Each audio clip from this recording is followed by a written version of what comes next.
सीख रहे हैं बक आसन यानी कि क्रो पोज केवल 10 मिनट में। प्रैक्टिस बहुत ही सिस्टमैटिक तरीके से करेंगे, वार्म अप करेंगे, कुछ ड्रिल्स करेंगे और फिर फाइनल पोज अटेम्प्ट करेंगे। तो पूरी वीडियो को एंड तक ज़रूर देखना जिससे आप फाइनली अपना पोज यानी कि क्रो पोज अचीव कर लो। तो चलिए बिना समय गवाए मैट पर आते हैं और अपनी प्रैक्टिस शुरू करते हैं। हम सबसे पहले शुरू करेंगे रिस्ट के वार्म अप से, क्योंकि जब हम बैलेंस करेंगे तो हमारे हाथ ही हमारा फाउंडेशन होने वाले हैं। तो हाथों को इस तरह से आगे रखो, थंब को इनसाइड रखते हुए फिस्ट बनाएंगे और इंटरनल रोटेशन करेंगे अपने रिस्ट की 5 to 6 टाइम। कंटिन्यू करें और फिर अपोजिट साइड करेंगे। ठीक है, अब फिंगर्स को क्लेंच करेंगे, फिंगर्स को वाइड ओपन करेंगे और फिर एक टाइट फिस्ट बनाएंगे। फिर से इसमें थंब अंदर ही आएगा। चलो 5 4 3 2 and 1। अब अपने एक हाथ को इस तरह से रखते हैं, राइट हैंड को, और लेफ्ट हाथ से सारे फिंगर्स को अपने तरफ आप क्या करो, इस तरीके से पुल करो। तो अच्छा खासा स्ट्रेच आएगा फिंगर्स पे और आपके रिस्ट जॉइंट पे। 5 सेकेंड होल्ड करेंगे इसे भी। 5 4 3 2 1। अब इसी हाथ को नीचे की तरफ इस तरीके से फ्लिप करो और फिर से इसे अपने तरफ खींचो। अब पूरे फोर आर्म पे अपना स्ट्रेच महसूस करो। 5 4 3 2 and 1। अब स्विच करेंगे, सेम प्रैक्टिस लेफ्ट हैंड से, पहले ऊपर की तरफ फिंगर्स रखते हुए 5 4 3 2 1। अब नीचे की तरफ हाथ रखेंगे और फिर से 5 4 3 2 and 1। फिर हाथों को आराम से इस तरीके से शेक करेंगे। ये प्रैक्टिस बहुत ज़्यादा इंपॉर्टेंट है, क्योंकि कई बार हम बकासन ट्राई करते हैं और हाथों में दर्द होना शुरू हो जाता है। वो इसीलिए क्योंकि हम वार्म अप स्किप कर देते हैं और हम नहीं चाहते कि हमारी बकासन की प्रैक्टिस हाथों में दर्द होने की वजह से फेल हो जाए। तो चलो 1-2 मोबिलिटी और करते हैं रिस्ट की। इसके लिए आप क्या करेंगे, मैट पर इस तरीके से टेबल टॉप पोजिशन में आएंगे। अपने दोनों हाथों को क्या करें, इस तरीके से रखेंगे और फिर धीरे से एक सर्कल बनाते हुए अपनी हर एक फिंगर को और रिस्ट को प्रेस करते हुए इसे एंगेज करेंगे 5 टाइम। एक साइड सर्कल बनाएंगे और अब अपोजिट साइड करेंगे। कंटिन्यू 5 4 3 2 एंड अब यहीं से अपनी हथेलियों को साइड में फ्लिप करेंगे। राइट साइड राइट वाला हाथ और लेफ्ट साइड लेफ्ट वाला हाथ। अब एक्सट्रीम राइट जाएंगे, फिर एक्सट्रीम लेफ्ट जाएंगे। कंटिन्यू करेंगे ऐसा 10 टाइम्स, यानी कि 5 ईच करेंगे। कंटिन्यू करते रहें। अच्छे से अपने रिस्ट को आप क्या करें, प्रिपेयर करें। जब भी आप अपने हाथों को मैट पर रखें, स्पेशली जब आप कोई भी आसन कर रहे हैं जहां आपको बैलेंस बनाना है या फिर सिंपली हाथों को मैट पर ही रखना है, तो कोशिश करनी है कि जो आपके फिंगर्स हैं वो हमेशा ओपन हो, इस तरीके से स्प्रेड हो मैट पर और आप में क्लॉ की हो।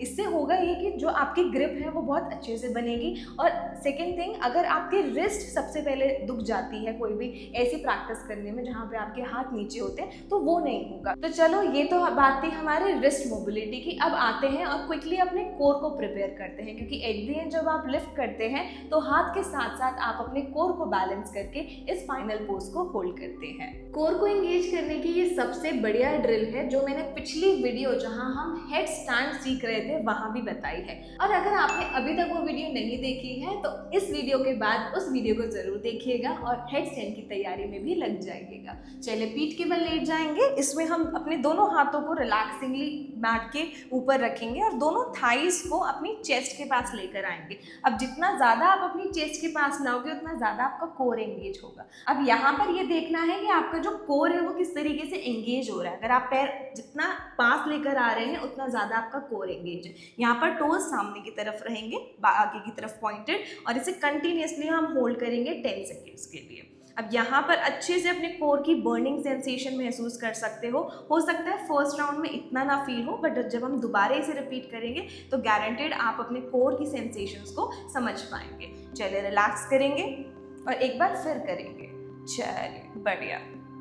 अगर आपको लगता है कि आपका कोर थोड़ा वीक है तो आप और कोर की एक्सरसाइजेस कर सकते हैं, जैसे प्लैंक एंड ऑल। ये भी मैंने प्रॉपर अपनी हेड स्टैंड की वीडियो में बताया है, तो प्लीज़ उसे भी देखिएगा to unlock your head stand and crow pose at the same time. चलो रिलैक्स करेंगे, डन। तो ये हमारी कोर की एंगेजमेंट भी यहाँ पर हमने कर ली है। अब ब्रेक डाउन करेंगे फाइनल पोज। बकासन में हम हमेशा एंटर करते हैं मल्लासन में बैठकर। तो अगर आपका मल्लासन भी नहीं लगता है तो आपको बहुत ज़्यादा ज़रूरत है ये वीडियो देखकर मल्लासन सीखने की। इस पर भी मैंने ऑलरेडी डिटेल वीडियो बनाई है, और अगर आप कर सकते हैं मल्लासन तो चलिए अपने आसन को ब्रेक डाउन करते हैं। इसके लिए आप सबसे पहले क्या करेंगे, मल्लासन में इस तरीके से बैठ जाएंगे, अपने घुटनों को खोल के रखना है, टोज बाहर, ये हमारा मल्लासन है। अब यहाँ पर हम क्या करेंगे, अपने दोनों हाथों को एग्जैक्टली अपने पैरों के बीच में जो स्पेस है वहां रखेंगे, जहां पर भी आपके हाथ लैंड कर पाए। और ये डिस्टेंस वेराई कर सकता है आपके बॉडी टाइप या बॉडी स्ट्रक्चर की वजह से भी। तो दोनों हाथों के बीच में आपने एग्जैक्टली शोल्डर जितना ही डिस्टेंस रखना है। इस तरीके से अपने दोनों हाथों को हमने रखना है। अब जो हाथ है वो यहाँ पर इस तरीके से लैंड कराइए कि जो आपका अपर आर्म है, यानी कि जो ट्राइसेप वाला रीजन है, वो आपके इनर थाई और नी के आसपास आके कांटेक्ट में आ जाए, यानी कि चिपक जाए। क्योंकि एट द एंड जब हम अपनी प्रैक्टिस करेंगे तो इसी पर हम क्या करेंगे, रिलाई करेंगे। सो मेक श्योर कि ये आपस में क्या हो, कनेक्टेड हो, आपस में कांटेक्ट में हो। अब जब यहाँ पर हमने ये चीज़ समझ ली, अब हम अपनी एल्बोज को बेंड करेंगे। एल्बोज को बेंड करते हुए अपनी एल्बोज को अंदर की तरफ, यानी कि थाई की तरफ बेंड कीजिएगा, ना कि नीज की तरफ। अगेन ये गलत है, आप गिर सकते हैं। तो अपने दोनों हाथों को क्या करेंगे, जो आपका एल्बो का आउटर साइड है, ये वाला साइड है, ये आगे की तरफ फेस करेगा और एल्बो अंदर की तरफ, आपके इनर थाइस की तरफ। अब जैसे ही आप अपनी एल्बोज बेंड कर लोगे तो आपको रियलाइज होगा कि जो आपकी इनर थाई है वो बहुत ही अच्छे से आपके अपर आर्म में रिलाई कर चुकी है। अगर नहीं कर चुकी है तो आप और एल्बोज को बेंड कीजिए।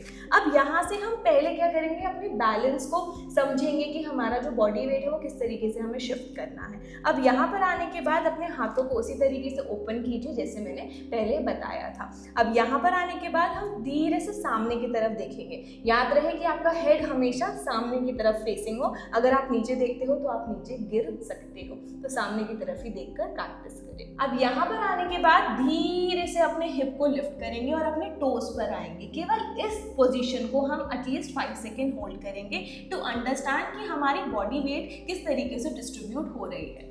होल्ड करेंगे 5, 4, 3, 2 and 1। चलो वापस आ जाएंगे। अब यहाँ पर हमने समझा कि किस तरीके से हमारे आर्म्स एंगेज हैं। अभी तक हमने कोर को एक्टिवेट नहीं किया। कोर को एक्टिवेट करने के लिए हम धीरे धीरे यहाँ पर जंप करना शुरू करेंगे। अब जंप करने का मतलब ये नहीं कि आप सीधा जंप करें और आप अपने फेस को मैट पे स्मैश कर दें, बिल्कुल नहीं। हल्का सा बॉडी को कंट्रोल करते हुए हाथ और अपने कोर को एंगेज करेंगे और समझेंगे कि फाइनल आसन किस तरीके से होल्ड किया जाता है। अब आप हाथों को यहीं रखेंगे, एल्बोज को बेंड किया, सामने देखते रहना है। अब धीरे से फिर से उसी पोजीशन में आएंगे, हिप को हल्का सा लिफ्ट करेंगे, अपने टोस पर आएंगे। अब धीरे से आगे बॉडी वेट शिफ्ट करें, टोस को हल्का सा हटाने की कोशिश करें और फिर वापस आए। 5 टाइम्स करते हैं। चलो, हिप अप, टोस आउट, 1, बहुत अच्छे। हल्का सा बॉडी वेट शिफ्ट करें, फिर यहाँ से 2, कंटिन्यू करें, 3, 4 and 5। अब बारी आएगी कि हम एक एक पैर को हटाएं। पहले केवल एक पैर को हटाकर प्रैक्टिस करेंगे, होल्ड करेंगे और फिर स्विच करेंगे। तो एक बार फिर से एल्बोज इन और उतना ही आए, हिप को ऊपर लिफ्ट करते हुए अपने टोस पर सामने देखते हुए अपने टोस पर आए और धीरे से कोई भी एक पैर लिफ्ट करें। अब यहाँ पर कोशिश करें कि आप अपने कोर की हेल्प लें आसन को होल्ड करने में। होल्ड करते हैं 5, 4, 3, 2 and 1। चलो बढ़िया। थोड़ा सा रेस्ट लीजिए और फिर इसे दूसरे साइड से भी अटेम्प्ट करने की कोशिश कीजिए। अब दूसरे साइड से अटेम्प्ट करने के लिए फिर से आएंगे। अब इस बार हम दूसरे पैर को लिफ्ट करें। जब भी आप पैर को लिफ्ट करें तो टोज बाहर की तरफ पॉइंटेड रहेंगे। ये हमने कोर की जो ड्रिल करी थी उसमें भी समझा था। 5, 4, 3, 2 and 1।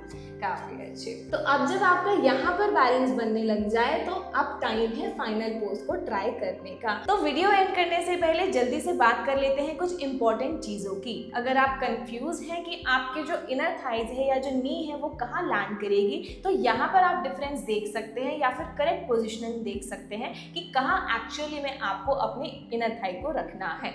दूसरी चीज ये है कि आप जितना ज्यादा अपने अपर आर्म को यूज करेंगे, यानी कि जितना ज्यादा स्पेस स्पेस आप यूज़ करेंगे अपने अपर आर्म का, उतना ज़्यादा बेटर आपकी प्रैक्टिस होगी। इसे एक प्लेटफॉर्म की तरह इमेजिन कीजिए कि अगर आप इसमें ज़्यादा से ज़्यादा अपने पैर को टच करवाएंगे तो आप ज़्यादा अच्छे से इसे होल्ड कर पाएंगे। इस आसन में आपके आर्म्स और कोर का अलाइनमेंट बहुत ज़्यादा इंपॉर्टेंट है। जब आप एक फाइनल पोजीशन होल्ड करते हैं तो आपकी बॉडी एक तरीके का प्लस बनाती है, जो कि आप यहाँ देख सकते हैं। तो जो इसकी वर्टिकल लाइन है वो आपका हिप और हार्ट डिसाइड करते हैं, जबकि जो हॉरिजॉन्टल लाइन है वो आपका हेड और आपके लेग्स डिसाइड करते हैं, और इसके बीच का जो सेंटर है वो आपका कोर हुआ। तो याद रखें कि इस तरीके से अपने आसन को आप बनाने की कोशिश करें, जिससे आप फाइनली बैलेंस करके इस आसन को ज़्यादा से ज़्यादा होल्ड कर पाए। लास्ट बट बहुत इंपॉर्टेंट चीज़, इस प्रैक्टिस को डेली नहीं करना है। आप जो भी एडवांस आसन करते हैं आप उन्हें केवल हफ्ते में 2 से 3 बार करें। डेली प्रैक्टिस करने से इंजरीज के चांसेस ज़्यादा बढ़ जाते हैं। अब फाइनल पोज अटेम्प्ट करने से पहले मैंने अपने आगे एक तकिया रख दी है, जिससे अगर मैं गिरती भी हूँ और मेरा बैलेंस बिगड़ता भी है तो मैं इस तकिया पर गिरूँ और मुझे ज़्यादा चोट ना लगे और मेरी जो फेस है वो बच जाए। तो आप भी इस तरीके से 1-2 तकिया अपने सामने रख सकते हैं। अब तकिया हम थोड़ा सा आगे रखेंगे जिससे हमें स्पेस मिल जाए। अब हम फाइनल पोज अटेम्प्ट करने के लिए पहले एक पैर को लिफ्ट करेंगे। जब हम वहाँ कॉन्फिडेंट फील करें तब हम दूसरे पैर को भी लिफ्ट करके होल्ड करने की कोशिश कर सकते हैं। तो चलिए यहाँ पर अपने दोनों हाथों को रखेंगे, एल्बोज इनसाइड बेंड किया, सामने की तरफ देखेंगे, हिप को लिफ्ट करेंगे। अब अपने पहले एक पैर को लिफ्ट करें, हल्का सा बॉडी वेट शिफ्ट करके दूसरे पैर को भी लिफ्ट करें। यहाँ कोर कंप्लीटली एंगेज है, इसे होल्ड करने की कोशिश करें और फिर वापस आ जाए। देखो, कोई ऐसा क्राइटेरिया नहीं है कि हमें इस आसन को इतनी ही देर होल्ड करना है। अगर आप बिगिनर हैं और 2 से 3 सेकंड भी इसे कर पा रहे हैं ये वीडियो देखने के बाद, तो बहुत ही अच्छी प्रोग्रेस आप कर रहे हैं। परंतु अगर डिफ़िकल्टी है तो अपना टाइम लीजिए और उसके साथ आगे बढ़िए, अपनी बॉडी को समझिए और अपने आप को बिल्कुल टाइम दीजिए। तो अगर आपको ये डिफ़िकल्ट लगता है और कुछ चीज़ें आप कर पा रहे हैं तो आपके लिए वॉल वेरिएशन परफेक्ट रहेगा। कैसे करना है आइए देख लेते हैं। तो अब वॉल वेरिएशन के लिए आप इस तरीके से वॉल के नज़दीक आ जाएंगे और पीठ लगा लेंगे। थोड़ा सा आप ज़्यादा नज़दीक रहिएगा वॉल के, अगर आप बिगिनर हैं और पैर उठाने में बहुत ज़्यादा डिफ़िकल्टी हो रही है। अब यहीं से हम सेम चीज़ प्रैक्टिस करेंगे। हाथों को रखेंगे, इनर थाइस की तरफ एल्बोज को बेंड करेंगे और धीरे से हिप लिफ्ट करेंगे। अब जब आप लिफ्ट करोगे तो आप अपने एक पैर को यहाँ पर वॉल पे लगा के होल्ड करने की कोशिश करो। जब आप सिक्योर हो जाओ तो आप दूसरे पैर को भी लगाओ, सामने देखते हुए इसे होल्ड करो एटलीस्ट 5 to 6 सेकेंड और फिर यहीं से वापस आ जाओ। आप धीरे धीरे यहाँ पर प्रैक्टिस कर सकते हैं और फिर जब आपको लगे कि आपको आपके कोर का एंगेजमेंट समझ आ रहा है, हाथों पे अच्छे से वेट डिस्ट्रीब्यूट हो रहा है, तो आप फाइनली क्या कर सकते हैं, विदाउट वॉल मैट पर आके इस प्रैक्टिस को कर सकते हैं। तो आज की वीडियो में क्रो पोज कैसे करना है ये भी हमने समझ लिया और उन इम्पॉर्टेंट चीज़ों को और गलतियों को भी समझ लिया जो हम क्रो पोज करते हुए करते हैं। उम्मीद है कि आप इस प्रैक्टिस को रेगुलर बेसिस पे करेंगे और जल्द ही अपना क्रो पोज अचीव करेंगे। अगर आपने फाइनल पोज होल्ड कर लिया है तो कमेंट करके ज़रूर बताइएगा कि आप क्रो पोज को कितनी देर तक होल्ड कर सकते हैं, जिससे हमें भी मोटिवेशन आएगी और हम भी अपनी प्रैक्टिस को और अच्छे से करेंगे। ऐसे ही और वीडियोस देखने के लिए आप मेरे चैनल को सब्सक्राइब कर सकते हैं और मेरी गाइडेंस में क्लासेस लेने के लिए आप www.shubhyogini.com विजिट कर सकते हैं। सेम लिंक मैंने डिस्क्रिप्शन में भी अटैच किया हुआ है। आप सभी से मिलेंगे अगली वीडियो में इसी प्रकार कुछ नया सीखते हुए, अपने जीवन को और बेहतर करते हुए। नमस्ते, धन्यवाद।